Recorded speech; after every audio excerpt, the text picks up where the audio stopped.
आ जाओ जल्दी प्लीज।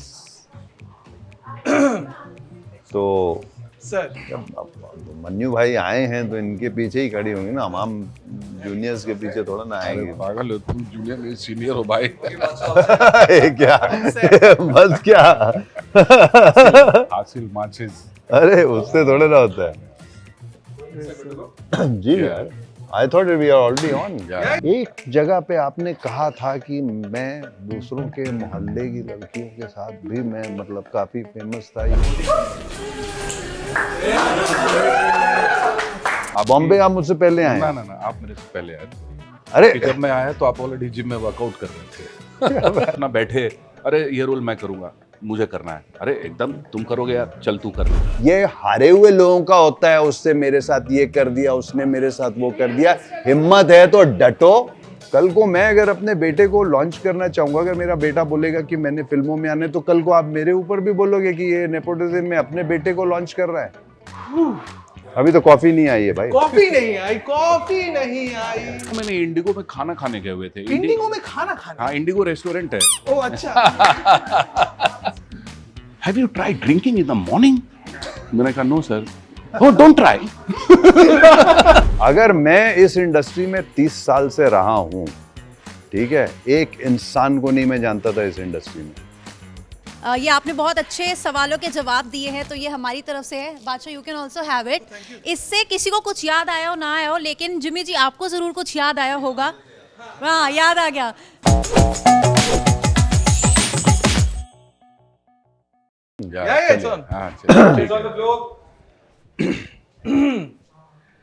हाँ तो भाई मोहल्ला थोड़ा शोर और मचाओ यार, थोड़ा जोन में आते हैं। ऑलराइट सर, वेलकम टू मेरे मोहल्ले में। ये हमारा मोहल्ला है, एंटरटेनमेंट लाइव का मोहल्ला है, ये हमारे सारे मोहल्ले वाले हैं। ओके। तो पहला सवाल तो यही है कि आपका पहला मोहल्ला याद है जहाँ बड़े हुए? कुछ किस्से, कुछ कहानी? बहुत बहुत कुछ याद है। और जब मैं बड़ा हो रहा था बचपन के दौरान में, तो उस वक्त जो यादें हैं, अब मैं जाता हूँ तो बहुत दुखी हो जाता हूँ, क्योंकि सब कुछ चेंज हो चुका है। पहले बहुत सुंदर था, तालाब, नदी, सब कुछ था घर के आसपास। अब सब जगह पे घर बन गए हैं। तो जो बचपन की यादें हैं वो अभी भी ऐसा लगता है कि कल की बात है। तो आराम से घर से निकले और पॉन्ड में जंप मार गए। घर से निकलती पॉन्ड में? पॉन्ड में जंप मारा, वहाँ स्विमिंग विमिंग की। उसके बाद फिर चलते हुए में कोई फिश हाथ में आई तो उसको भी पकड़ लिया, फिर उससे फिशिंग विशिंग की, फिर पेड़ पे चढ़ गए। इंटरेस्टिंग। किसी का आम तोड़ लिया, किसी का अमरूद चुरा लिया, किसी के गार्डन से कुछ कोई खूबसूरत फूल है तो वो तोड़ लिया। कभी पीछे कुत्ता भाग रहा है, कभी कुत्ते का मालिक। तो ऐसे जद्दोजहद में चलते हुए बहुत तेजी से एक फ्लैश की तरह पूरा बचपन निकल गया। तो बचपन से ही आतंक मचा रखा था पूरा जबरदस्त। हाँ, हर वक्त। और पापा नाराज रहते थे, कुछ भी होता, किसी से भी लड़ाई होती, पापा बोलते जरूर तेरी गलती होगी। वो पहले से ही सॉर्ट। तो भी टीचर को जाके बोलते थे, जैसे हमारे पेरेंट्स तो बोलते थे इसको मारिए, इसकी खाल उखाड़ हाँ दी। हाँ, पूरा उस वक्त का वो ट्रेडिशन था ना कि बाप पिटवाता था अपने बेटे को। अब आज नहीं होता ऐसा। आज अगर टीचर हाथ लगा दे तो अरेस्ट हो जाएगा। सीरियसली? हाँ, आज तो मामला कुछ और हो गया है, पर उस वक्त बहुत अच्छा था जमाना। ऐसे कुछ आज तो पेरेंट्स भी ज्यादा नहीं मार सकते बच्चों को। मैंने तो मार खाई है पापा से। तो मोहल्ले में ऐसे कोई कैरेक्टर्स थे जिनको आज भी आप मिस करते हैं? एक से एक कैरेक्टर थे। मतलब आप, ये छोटे मोहल्ले की एक सबसे खास बात होती है कि वहाँ हर आदमी का एक अलग किरदार होता है, एक कैरेक्टर होता है, उसकी आवाज़ अलग है। आप छत पे खड़े, आप समझ गए कि वो बंदा जा रहा है, भले वो दिख नहीं रहा है, पर उसकी बॉडी लैंग्वेज अलग है। हर एक इंसान की अपनी इंडिविजुअलिटी होती है मोहल्ले में। लेकिन जैसे ही आप शहर में आते हो, हर कोई एक सा दिखने लगता है, हर किसी की पर्सनालिटी एक जैसी हो जाती है और सब घुल मिल जाते हैं, एक से लगने लगते हैं। पर छोटे मोहल्ले की, जहाँ से आपका बचपन गुजरा है, वहाँ पे हमेशा बहुत सारे किरदार हैं, बहुत इंटरेस्टिंग किरदार हैं। जैसे एक नंदा भैया थे, अब तो नहीं रहे, तो हम लोग के हीरो थे। बाजार समिति में गए, हम बच्चों को भूख लगी है, चल उठा ले भाई, क्या चाहिए भैया? केला, चल ले ले। अब वो केला लेके अब जा रहे हैं, केले वाला कुछ नहीं बोल सकता है, थोड़ा सा उनका इमेज था वैसा खतरनाक वाला। फिल्म देखने चले गए, वहाँ पे टिकट ब्लैक हो रही है, हमको टिकट नहीं मिल रही है, सडनली वो जाके ब्लैकियर को देने लगे, थाप थाप थाप पूरा टिकट लेके सबको बांट दिया। तो इस तरह के बहुत किरदार थे जो आउट ऑफ द वे जाके एक दूसरे की मदद करते थे मोहल्ले में। किसके घर में क्या खाना बन रहा है ये भी पता चल जाता था, क्योंकि छोटा मोहल्ला था। अब तो बहुत बड़ा हो महक गया आ है। जाती थी। महक आ जाती थी, और अच्छा खाना बना तो एक दूसरे के घर पे भी पहुंचा दिए।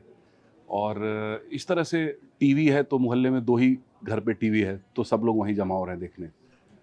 तो जगह कम थी लेकिन दिल में सबके बहुत जगह थी। अब वही लोग, सब लोग काफ़ी रिच हो गए हैं, लेकिन मैं देखता हूँ कि अब सब अकेले अकेले होते जा रहे हैं। कमरे बड़े हैं, दिल छोटे हो दिल गए। छोटे हो गए। जिमी सर, आप उनकी बात सुनते सुनते ऐसा लगा आप भी अपनी एक अलग ट्रिप हाँ पे हाँ, थे। मैं बिल्कुल वही चीज़ों में चला गया था कि तो आपका मोहल्ला कैसा था बचपन से ही? मतलब मोहल्ले में आपकी चलती तो होगी, जिमी आ रहा है, जिमी आ रहा है। जसजीत आपका नाम है, हमने रिसर्च किया तो। फिर वो जसजीत से जिमी, जसजीत कैसा था? और मतलब जिमी आप ये कहना चाहते हो कि हम उनमें से हैं जो अपने मोहल्ले में ही नहीं दूसरों के मोहल्लों में भी मतलब बोल मेरा शब्द माने आपके जाते ही थे? नहीं नहीं, ऐसा कुछ नहीं था। बट कैसा था आपका मोहल्ला? अच्छा था, अपना मोहल्ला भी ऐसा ही था जैसा ये बता रहे हैं, और सारा कुछ है। बट जब ये सब बातें कर रहे थे तो हम भी विजुअलाइज कर रहे थे कि कैसे वो ज़माने में गर्मियों में वो आइसक्रीम वाला जब आता था तो वो बजाता हुआ आता था, रगड़ा रगड़ा रगड़ा रगड़ा, पता लग जाता था कि भैया अभी क्या। और कुछ वो थोड़े से हल्के से उनके शरारती भी वो लोग होते थे, तो उनको पता था अगर टाइमिंग 5 बजे की है उसको चक्कर घुमाने के लिए, तो एक चक्कर वो 4 बजे भी घुमा देता था। उनको पता था ये कुछ है, लड़के जो खरीदेंगे 25-50 बच्चे जो जागे हुए हैं, ये लोग 2 राउंड मारेंगे तो ये 4 बजे भी गर्मी में खाएंगे। राइट। तो 2 चक्कर भी घुमा देता। तो अलग अलग कमाल कमाल के किस्से हैं। और बट आज जहां पर आप खड़े हैं उसमें आपके मोहल्ले का कितना बड़ा हाथ है? मैं मानता हूँ कि बहुत बड़ा हाथ है, बिकॉज मेरे मोहल्ले ने मुझे स्ट्रांग बनना सिखाया। मेरे मोहल्ले ने मुझे ये सिखाया कि खुद पे कैसे कॉन्फिडेंस रखो, फाइट करना सिखाया, जूझना सिखाया, और गिर के खड़ा होना सिखाया। कि आप गिर गए वो इम्पोर्टेंट नहीं है, गिरने के बाद आप फिर से खड़े हो गए वो इम्पोर्टेंट है। फिर गिरे आप, फिर खड़े हो जाइए, फिर गिरिए, फिर खड़े हो जाइए। इंडस्ट्री में टिकना इतना आसान नहीं है, बहुत झटके लगते हैं, बहुत अप्स एंड डाउन्स है। तो कहीं ना कहीं मेरे मोहल्ले से मैंने काफ़ी स्ट्रेंथ लिया है, क्योंकि मैं जिस मोहल्ले का हूँ, बहादुरपुर बाजार समिति पटना में, वहाँ जस्ट अगम कुआं है जहाँ पे अशोक महान, अशोकादि ग्रेट ने अपने 99 भाइयों का गला काट कर डाला हुआ है, उसी अगम कुआं में। तो पाटलिपुत्र पटना मतलब अशोक की राजधानी हुआ करती थी। तो बहुत टैलेंटेड लोग हैं, मतलब एक्सट्रीम में थे। कोई था तो बहुत इंटेलिजेंट था, और कोई अगर क्राइम में था तो फिर वो उसी दिशा में निकल जाता था। तो मैं कहूँगा कि मेरे मोहल्ले से मैंने बहुत कुछ सीखा। जब मैं स्टीफेंस दिल्ली पहुँचा तो वहाँ पे मेरे मोहल्ले के पुराने दोस्त, जो लोग मेरा कॉन्फिडेंस तब से बढ़ाते थे जब मैं कुछ नहीं था, और वो अभी भी मेरा बहुत क्लोज फ्रेंड है। क्योंकि अब तो कहने के लिए बहुत सारे दोस्त नए बनते हैं, पर वो कुछ उनका मोटो रहता है। पर वो फ्रेंड्स जो शुरू से चले, जब मैं ज़ीरो था तब से लेके वो आज तक हैं वैसे ही, वो कभी बदले नहीं। ये मैंने अपने मोहल्ले से बहुत अच्छी बात सीखी कि इंसान कितना भी बड़ा क्यों ना बन जाए, उसे बदलना नहीं चाहिए। अच्छा, गिर के उठने वाली बात बहुत इंटरेस्टिंग है, और मैं आप दोनों से ही जानना चाहूंगा, और उसके बाद फिर हम मोहल्ले की ओर रुख भी करेंगे, क्योंकि उनके पास भी बहुत सारे सवाल हैं। ओके। और काफी पैनी निगाहों से घूर रहे हैं। बट आपने एक जगह मेंशन किया था अपने एक इंटरव्यू में कि जब आपका you were going through a dark phase in your career, और उस वक्त आपके पिता ने आपको एक वैदिक लाइन कही थी। कार्यम साधयामि वा शरीरम पातयामि वा। जब मेरा कॉन्फिडेंस ऐसे ब्रेक होने लगा, मैंने कहा मुझे लगता है कुछ हो नहीं पाएगा यहाँ पे। तो पहले तो पापा ने बहुत डिस्करेज किया था कि क्यों जा रहे हो यार, तुम इतने अच्छे स्टूडेंट हो, तुम पहले अटेम्प्ट में यूपीएससी कम्पीट कर सकते हो, मुझे मालूम है तुम क्लियर कर लोगे। और इतना पैसा खर्च करके स्टीफेंस में डाला, तो उनका तो वो हार्ट ब्रोकन थे जब मैंने कहा कि मैं तो फिल्म इंडस्ट्री में जा रहा हूँ। पर वही बाप, जब उनको पता चला कि मैं थोड़ा सा टूट रहा हूँ, तो उन्होंने मुझे बोला कि कार्यम साधयामि वा शरीरम पातयामि वा। या तो कार्य की सिद्धि होगी वरना शरीर का विनाश होगा। अगर आप ये सोच लेते हैं तो फिर आपको सक्सेसफुल होने से कोई नहीं रोकेगा। अगर आप सक्सेसफुल नहीं हुए तो खत्म हो जाइए। यही 2 चॉइस थी मेरे पास, कि या तो बनो या तो खत्म हो जाओ, डू और डाई। हाँ, बट आप बन गए। Can we get a round of applause on that? God is kind.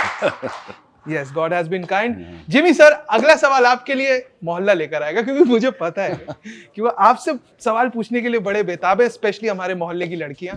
आप अपने मोहल्ले की लड़कियों में पॉपुलर थे? बोली दीजिए ना आप। हाँ था, तो क्या कर सकते। इतना लंबा पॉज। सर हर चीज का जवाब देना ना, ये याद रख लो कि आज आप एक जवाब दोगे जी, उसके सवाल जो हैं आपके जिंदगी भर गूंजेंगे। एक जगह पे आपने कहा था कि मैं दूसरों के मोहल्ले की लड़कियों के साथ भी मैं मतलब काफी फेमस था, ये था वो। उसके बाद जो चलेगा वो 15 साल तक जाने के बाद तो मैं हर चीज में थोड़ा पॉज लेके समझता हूँ कि इसका जवाब देना चाहिए कि नहीं देना आई एम चाहिए। Just saying popular, you can be हाँ, पॉपुलर। आराम से। What a nice guy. अब तो शादी को इतने साल हो गए यार। चलिए, आपको ऐसा लग रहा है, इतनी बहुत बड़ी बात है। इतना पॉपुलर मैं था नहीं उस टाइम पे। तो कब रियलाइज हुआ कि हाँ अब मैं पॉपुलर हूँ? मुझे आज भी नहीं रियलाइज होता कि मैं पॉपुलर हूँ। आई एम श्योर लड़कियां विल डिसएग्री। ओके मोहल्ला, जिमी शेरगिल पॉपुलर है कि नहीं, थोड़ा हूट करके बता दो। तो जिम्मी जी, मेरा नाम तनुनाक्षी है और प्यार से सब मुझे तनु कहते हैं। और आपका तनु के साथ बड़ा एक अलग ही रिश्ता रहा है। राजा अवस्थी आप बने हैं। पहली बात तो आजम के लिए congratulations to both of you. Trailer बहुत मज़ेदार है, और मज़ेदार मतलब एंटरटेनिंग वाला मज़ेदार नहीं, पर जो थ्रिलर है ना वो कहीं ना कहीं बहुत ही ज़्यादा आपको एंगेज रख रहा है। और हम लोग वेट कर रहे हैं कि जब फिल्म आएगी तो क्या क्या होने वाला है, आप दोनों के कैरेक्टर में क्या है, जिसके बारे में ऑफ कोर्स मेरे कोलीग्स यहाँ पर आपसे ज़रूर बात करेंगे। बट जिम्मी जी सामने हो, तनु सामने हो, और हम तनु वेड्स मनु की बात ना करें तो वो बहुत नाइंसाफ़ी होगी। तो तनु वेड्स मनु और तनु वेड्स मनु रिटर्न्स, मुझे लगता है जिम्मी जी आपके करियर की one of the best films में से एक है, जिसमें एक एक लाइन भी अगर आपने जहाँ बोली है ना तो वो एक क्लासिक डायलॉग बन गया है, जिसे आज भी लोग यूट्यूब पर सर्च करके सुनते हैं। तो कहीं ना कहीं वो चीज़ है। मैं जानना चाहती हूँ कि आपके लिए कितना क्रेजी एक्सपीरियंस था उन दोनों सीक्वल्स को शूट करना, क्योंकि आपके वन लाइनर्स बहुत मज़ेदार थे। तो आनंद राय जो जिन्होंने ये फिल्म बनाई थी, और हिमांशु जिन्होंने ये फिल्म लिखी थी, तनु वेड्स मनु, पहली वाली और दूसरी वाली दोनों, इनके साथ मैंने एक फिल्म की थी स्ट्रेंजर्स, जो आनंद राय की पहली फिल्म थी। तो उस वक्त से हम लोग दोस्त थे। और फिर आनंद कुछ और कहानियाँ लेके कुछ और लोगों के साथ करने की कोशिश कर रहे थे, और फिर अचानक से उनका मुझे फ़ोन आया कि हम लोग एक दिन थोड़ा बैठते हैं नरेशन देने, क्योंकि एक फिल्म मैं कर रहा हूँ कंगना और माधवन के साथ, मगर उसमें एक बड़ा ही पावरफुल सा किरदार है जो हम सबसे पहले आपको ऑफ़र करना चाहते हैं। अगर आपने नहीं किया तो हम फिर देखेंगे क्या है, क्योंकि आपको सोच के लिखा है, ऐसा टाइप का बोला था। तो मैंने फिर बैठ के, बिकॉज मेरे दोस्त थे, तो मैंने बैठ के पूरी कहानी सुनी। मुझे बहुत अच्छी लगी कहानी। किरदार का शायद मैंने इतना नहीं सोचा उस टाइम पे, बट मुझे इस बात की खुशी थी कि आनंद फाइनली एक ऐसी हल्की सी कमर्शियल और वैसी वाली फिल्म बना रहे हैं जो पब्लिक को, मुझे ऐसा लगा था कि पसंद आएगी। और फिर फाइनली वो बातें हुई कि भाई इसको कैसे करेंगे, क्या करेंगे, लेटर ऑन। उस टाइम की बात कर रहा हूँ मैं। सो नरेशन में मुझे सिर्फ कहानी जो है वो ज़्यादा समझ में आई थी, और फिर बाद में जैसे जैसे काम होता चला गया किरदार के ऊपर कि इस टाइप की इसकी लुक होगी, ये होगा, कुछ चीज़ें तो ऑन द स्पॉट हुई हैं। एक उसमें सीन था जहाँ वो बैठी हुई है और नदी बह रही है, उधर से ट्रेन जा रही है, और ये कहता है कि तुम जो है वो क्या था वो, कि तुम या तो खाना बनाना सीख जाओगी या हम समथिंग है ना, वो वाला। तो वो सीन लिखा हुआ एक तरीके से था, शायद उसको सोचा गया हो कि इस तरीके से करेंगे, बट अचानक से आनंद राय ने रियलाइज किया कि वो उस सीन को शाउटिंग के तरीके से देखना चाहते थे। Like a shouting match. Like a shouting scene where Raja just goes mad. और पीछे से वो गाड़ी जो है वो जा रही है and all that whatever, और उधर ही एक बंदर जो है वो भी इरिटेट कर रहा है। तो वो सब खैर एनिमल राइट्स एंड ऑल की वजह से वो सब करना पड़ता है, सब पहले से ही शायद निकाल दिया था या व्हाटएवर। बड़ा इंटरेस्टिंग सीन था। उधर से वो ट्रेन पास कर रही है, उधर से इसका दिमाग सटका हुआ है, उधर से जो है वो बंदर जो है वो कुछ वो मदारी उसको डांस करने की कोशिश कर रहा है, तो यही सडनली लूजेस इट, और फिर वो उसकी तरफ जाता है और वो पूरी लाइनें हैं वहाँ पे, पूरा वो वन उस पे शूट किया हुआ है, वन शॉट टाइप के उस पे।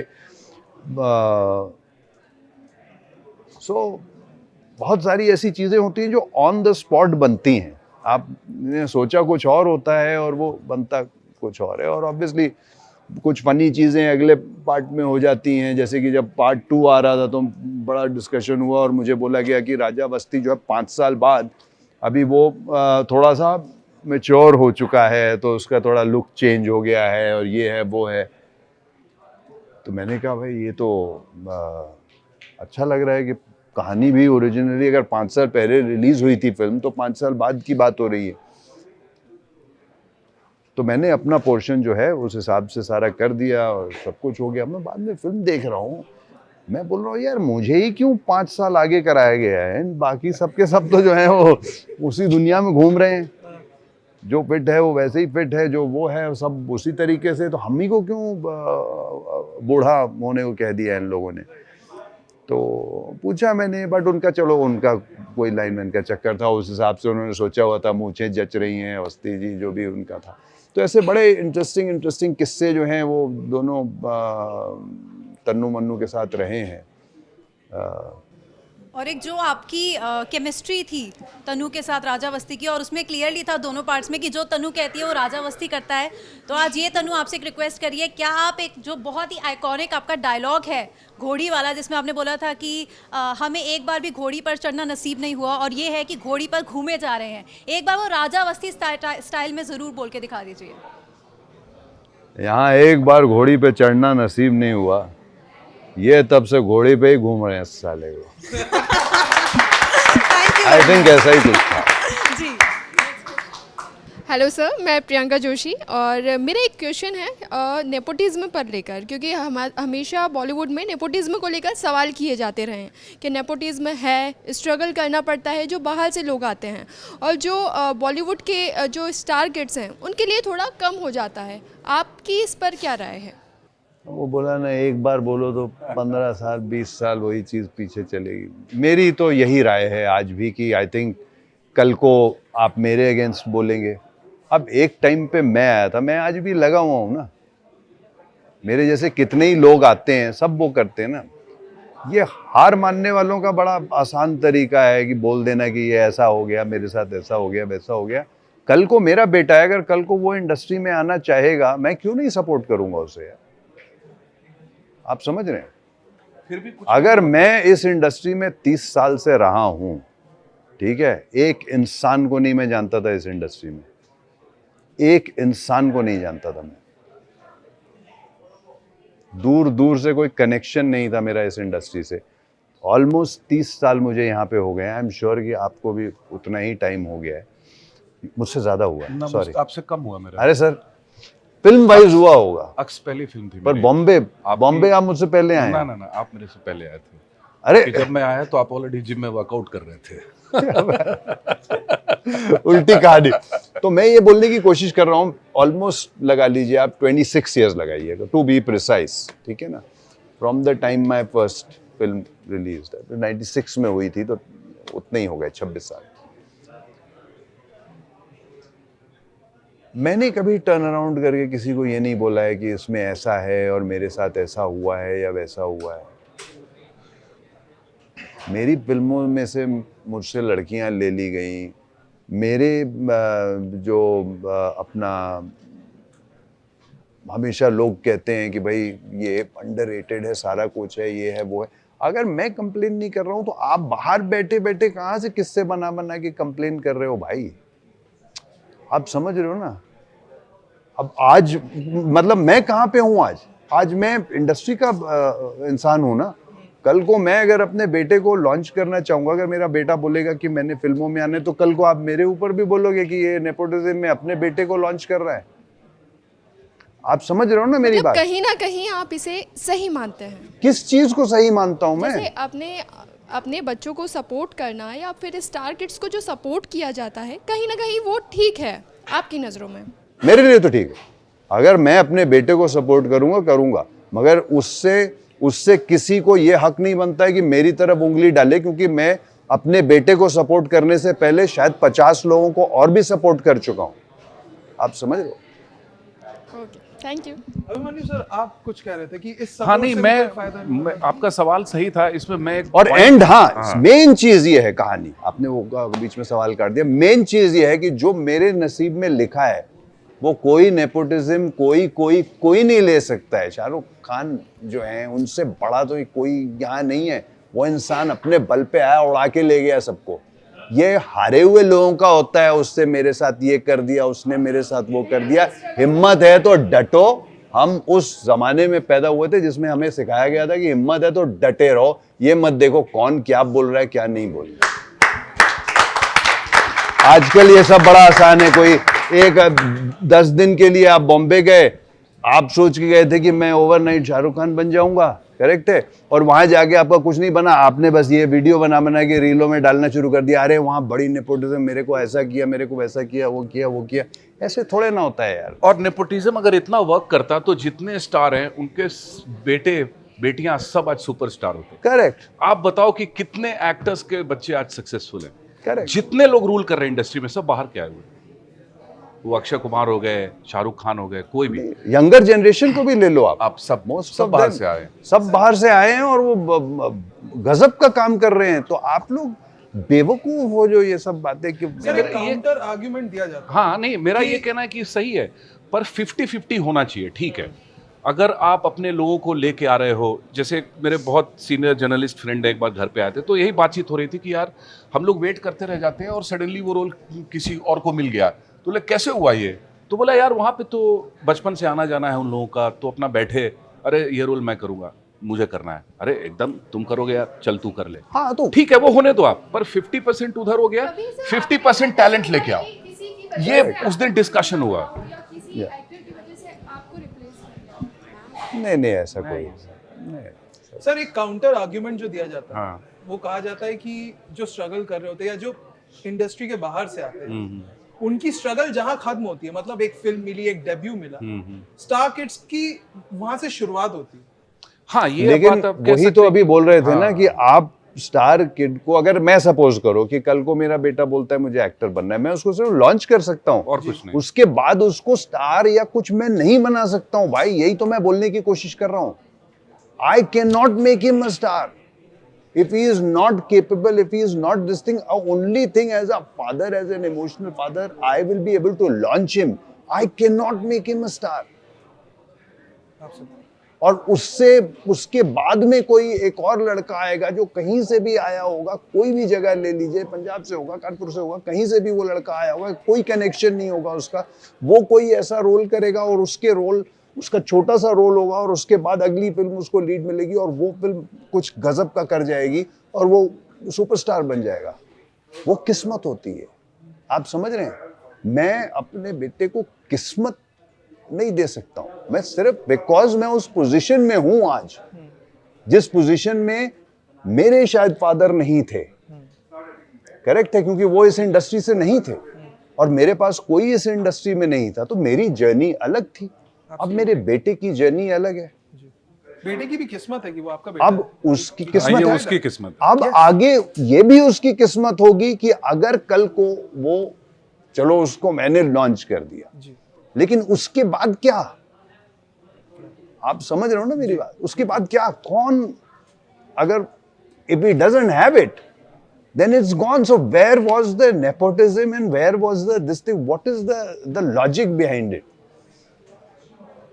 ऐसे तो फिर मैं गारंटी देता कि मेरा बेटा जो है वो 100% ये होगा और यही है और मैं बाकी किसी को आगे ही नहीं आने दूंगा, मैं खत्म कर दूंगा सब कंपटीशन, मैं ये कर दूंगा। वो होता है नेपोटिज्म।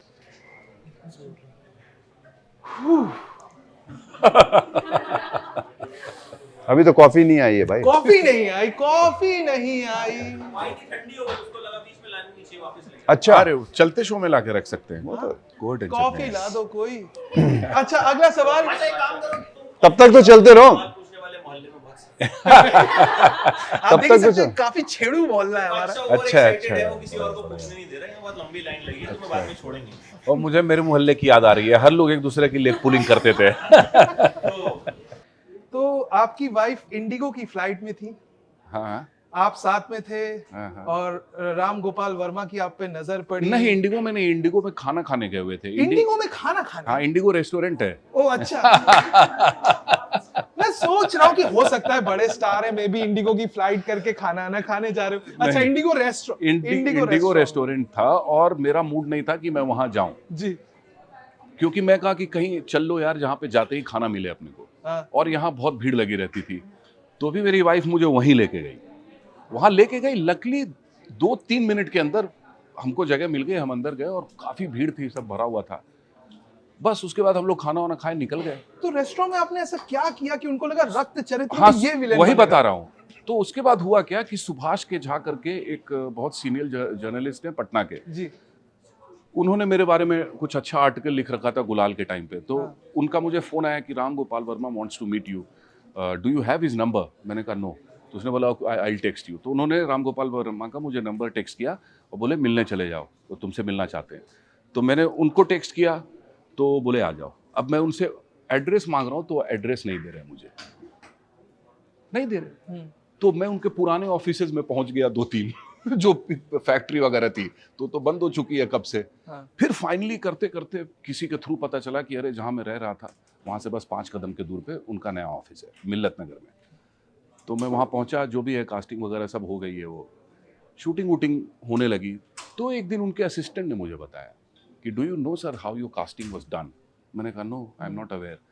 तो उसने बोला कि रण करके एक फिल्म थी, अमित जी भी थे उसमें, रामू जी ने डायरेक्ट की थी, सुदीप करके एक्टर था कन्नड़ का उसमें, और नीतू चंद्रा थी।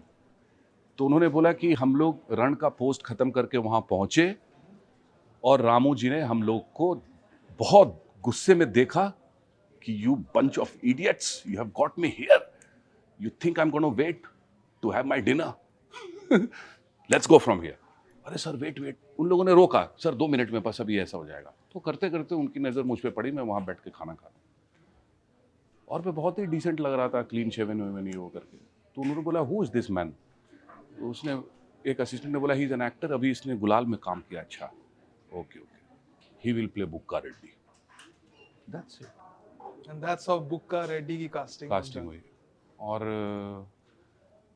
बहुत मज़ा आता था उनके साथ मीटिंग करके, वो जैसे किस्से सुनाते थे और जिस तरह से वो बात करते थे। Have you try drinking in the morning? मैंने कहा no sir. Oh, don't try. But my character, Obul Reddy, used to drink 24/7. He was a very nice guy till the time he was drunk.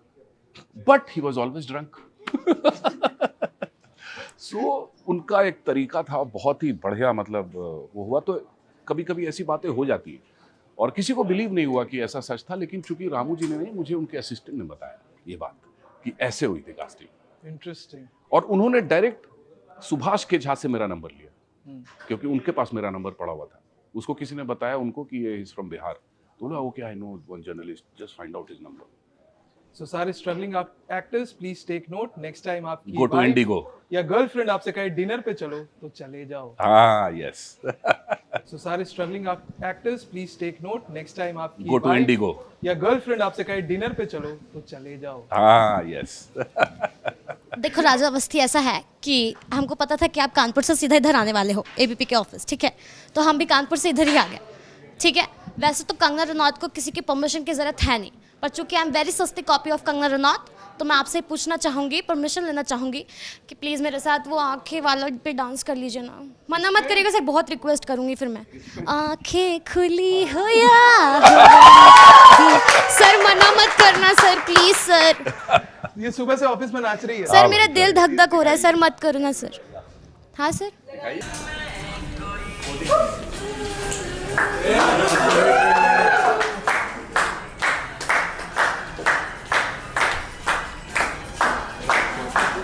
Photo पीछे।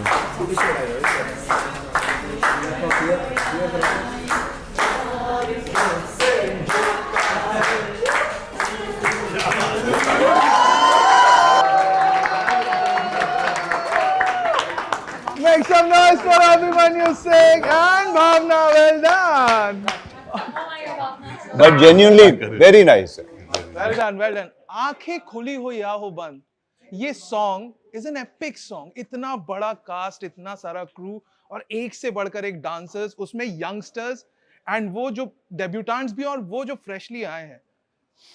तो क्या चल रहा था जहन में, कितनी तैयारी इसमें गई थी? नहीं, हमारे जहन में तो बस यही चल रहा था कि अगला बस शॉट होके हो जाए, हमारी वजह से ना कट हो। हमारी वजह से कट ना हो, बाकी जो मर्जी होता रहे, 50 बार रीटेक हो, बट अपनी वजह से नहीं होना चाहिए। यही चल रहा होता था दिमाग में बस। अच्छा, आप तीनों मतलब ऑन कैमरा तो आप लोग बेस्ट ऑफ बड्स बने ही थे, ऑफ कैमरा कैसी केमिस्ट्री थी आपकी? अच्छे दोस्त थे हम लोग उस टाइम पे। हाँ हाँ, उदय ने और मैंने तो उसके बाद 2-3 फिल्में साथ में की। राइट, मेरे यार की शादी। यार की शादी है, चरस। Yes, interesting. ऑलराइट मोहल्ला। मेरा पहला सवाल अभिमन्यु जी से है कि आपने इतनी सारी एक्ट्रेसेस के साथ काम किया है, किसी को डेट पर लेकर गए, किसी के साथ इश्क विश्क हुआ? आना चाहती हैं आप मुझे? अभी जैसे ही घर पहुंचूंगा तो बिना बीवी नाम गोली मार देगी। बिना नाम लिए आप किस्सा बता दीजिए। किस्सा? झूठ किस्से बताने का क्या मतलब है? कोई तो एक ऐसी एक्ट्रेस होगी जिसके साथ आपको काम करके बहुत मजा आया। इस पे मैं एक शेर कह देता हूँ। वो पूछते हैं गालिब हाले दिल हमसे, हम उन्हें क्या बताएं कि इसमें कुछ नाम पर्दा नशीनों के भी आते हैं। अरे वाह। अब थोड़ा आजम की भी बात कर लें। तो आजम में जो आपका किरदार है, जब आपने स्क्रिप्ट पढ़ी तो हमें विश्वसनीय सूत्रों से पता चला कि आपने फीस अपनी आधी कर दी, आपने कहा कि नहीं और रातें डबल कर दी।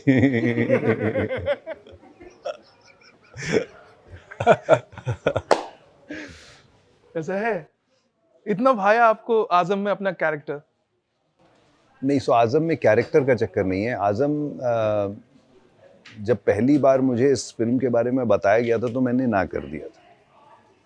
ना कर दिया? मैंने ना कर दिया था क्योंकि मेरे को, जैसे एक आपका बंदा आके आपको बोलता है कि ये वाली एक चीज़ है, ये आया है, एक ये आया है और इस तरीके से ये आया है और एक ये कहानी है जो एक रात की कहानी है, तो आराम से एक सेकेंड, ये रात की कहानी को तो साइड पे ही कर दो क्योंकि ये हमने करनी नहीं है। एक रात की कहानी करने का मतलब है कि 30, 35, 40 रातें।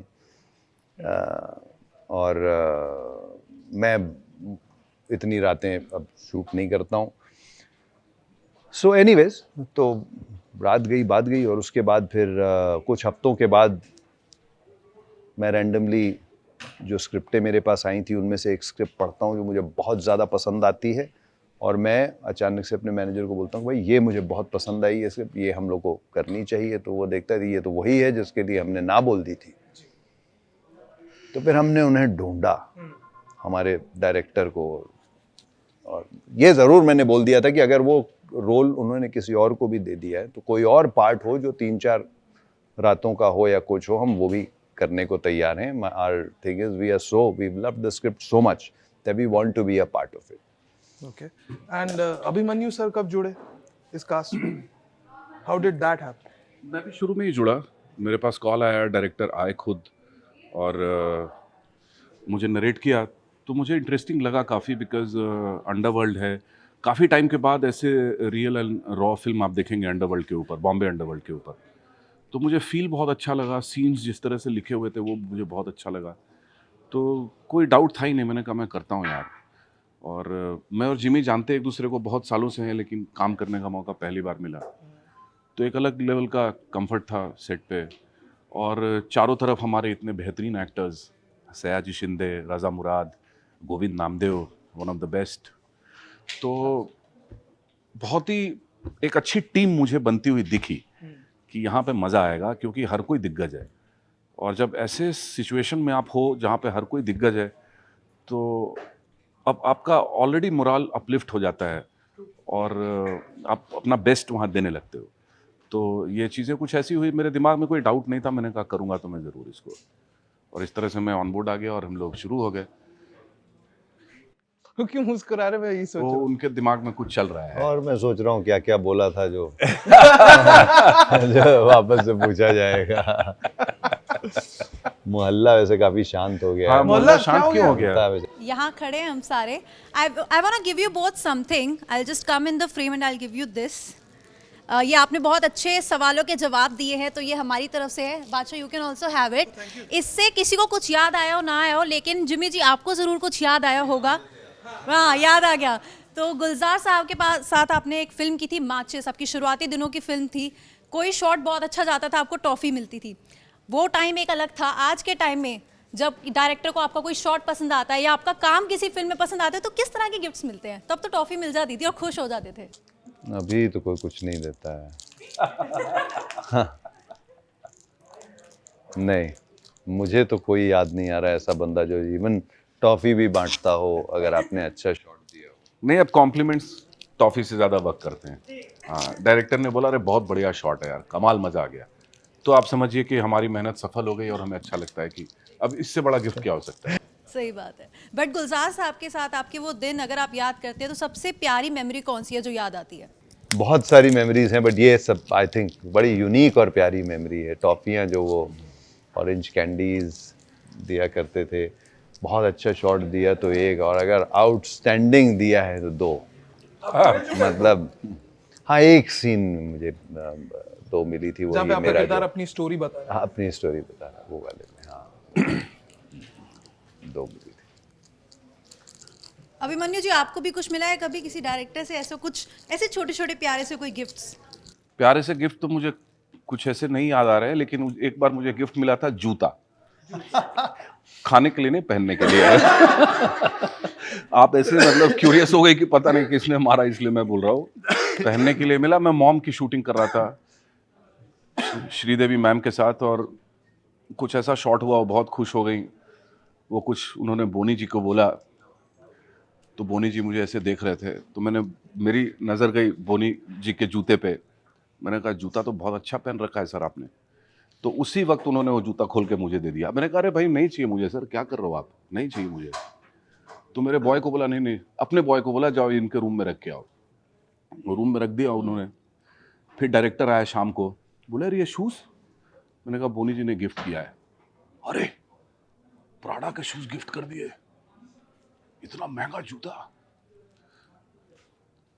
वो ऐसे ही पड़ा हुआ है क्योंकि मेरे को छोटा हो रहा था, पर अब क्या करूँ, एकदम जबरदस्ती उन्होंने दे ही डाला तो मैंने ले लिया। एक मोमेंटो की तरह। एक मोमेंट, हाँ, अपना पड़ा हुआ। अच्छा, अपनी फिल्मों से मोमेंटो कलेक्ट करते हैं कभी? कि मतलब ये जैसे मान लीजिए माचिस से माचिस, या I mean just guessing. But ऐसा मैं क्लैब बोर्ड्स जो होते थे वो कलेक्ट किया करता था। अभी भी है आपके पास? आई थिंक शुरुआत से लेके काफ़ी करीब पहली 25-30 फिल्मों तक मैंने वो कलेक्ट किया। उसके बाद फिर मैंने बंद कर दिया क्योंकि वो रखने की जगह नहीं। आपसे? मैं कुछ कोई एक शर्ट ले लिया, या गुलाल से क्या लिया? गुलाल से शर्ट लिया था एक। ओके। हाँ, बांधनी का शर्ट, जो राजस्थान का जो वो स्पेशलिटी होती है। सूर्यवंशी से एक स्वेटर ले लिया था। तो ऐसे कुछ एक आध चीज़ें मैं रख लेता हूँ अगर मुझे बहुत अच्छा कैरेक्टर लग रहा है तो। जैसे बुक्का रेड्डी की लुंगी पड़ी है मेरे पास, अगर आपको चाहिए तो भिजवा सकता हूँ, आप पे सूट करे। Please, I would love that. आज तक मुझे किसी स्टार ने कुछ गिफ्ट नहीं किया। मैं दूंगा। जूता भी आपको चलेगा। प्राडा का जूता सर अफोर्ड नहीं कर पाऊंगा, आईटी वाले अलग घर आ जाएंगे। ये प्राडा का जूता पहन के 9 to 5 वाली जॉब कैसे कर रहा है? But thank you so much Abhimanyu Singh, thank you so much Jimmy Shergill, हमारे मोहल्ले में आने के लिए। मेक सम नॉइज मोहल्ला।